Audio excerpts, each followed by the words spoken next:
Thank you.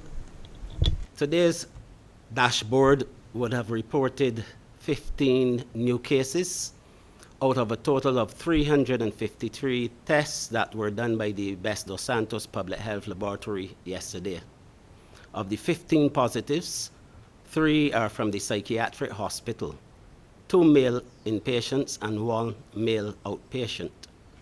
The positives also include a family of 8 from a St. Michael community, and this is following another family member who had tested positive earlier. This is indeed of great concern to the team, and contact tracing is now in progress. Today's results produce a positivity average of just under 5%, which is much higher than the average for the last 7 days of 1.5%. Of interest also is the fact that as at the 1st of May, we averaged 31.3 cases per 100,000 population over a 14-day period, bringing us closer to our target of 25 per 100,000. So that what we are seeing is an improvement in the overall situation in the country, but there are still what we call pockets of resistance, and resistance which we must pay close attention to. And this is the case with this pandemic.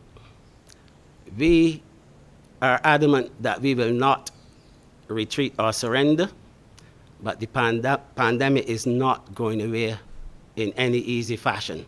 So we have to be on our guard, and we have to continue to work assiduously on behalf of the country, making sure that we all do what we have to do in observing the protocols. What I would say is that at this time, the world, as you know, is going through a very serious moment with the pandemic. We are improving in our situation, as I said, but we still have COVID in Barbados. And I believe one of the things beyond everything else that we have been able to do and we will continue to do going forward is the fact that we must strive very hard to reach herd immunity in terms of having the percentage of our population vaccinated that would allow us to do this. Because once we've been able to do that, combined with all of our other efforts, this would allow us in this country to be able to return to a state of normalcy of some sort, but not only to return, but to sustain that. Because what is happening here is that, yes, we are approaching the 25 per 100,000 of population, which is the target, but once we've achieved that, and we will, then we have to be able to sustain that.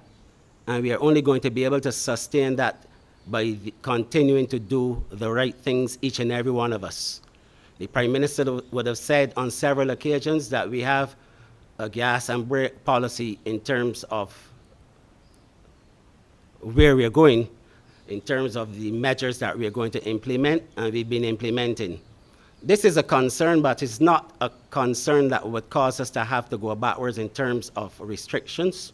We will continue on the current path where that is concerned, but it is a reminder to all of us that COVID is still in our communities, even though in pockets of communities.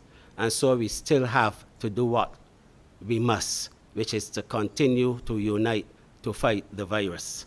The situation at the psychiatric hospital internally is under some measure of control, and I say some measure because we still have to await the second test.